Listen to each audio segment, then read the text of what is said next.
মৃত্যুর আগে ও পরে মজলিসের আয়োজন করা যাবে কি? কাবিরা গুনাহ, হারাম। মরা মানুষের নামে মজলিস করা হারাম। যদি আপনাকে খাওয়ার দেয় দাওয়াত, তাহলে আপনি ওটা কুকুরকে ড্রেনে ফেলে দিবেন। ওটা শিরক। 40 দিনে যদি করে থাকে, 4 দিনে যদি করে থাকে। মানুষ মারা গেলে দুইটা পথ, এক মুখে দোয়া, আল্লাহ আমার বাপকে মাফ করো।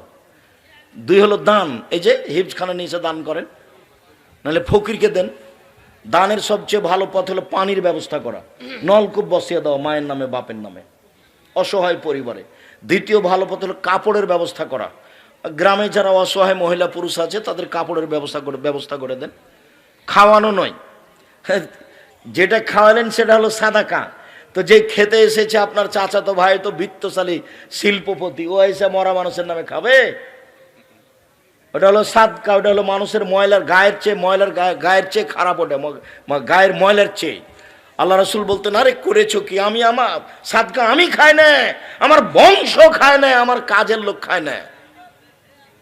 সাদকার ব্যাপারে আল্লাহ রসুল বলছেন, আমি সাদকা খাই না, আমার বংশ খায় না, আমার কাজের লোক খায় না। হাদিস বুখারী মুসলিম। সেখানে তোমার বাপের নামে 4 দিনের দিন গরু জবাই করেছ, তোমার চাচা ঢাকা থেকে গাড়ি নিয়ে এসে খেতে, ভিত্তশালী শিল্প, ধর্ম পাগল হয়ে গেছে। বগুড়াতে এসে ধর্ম পাগলা হয়ে গেছে।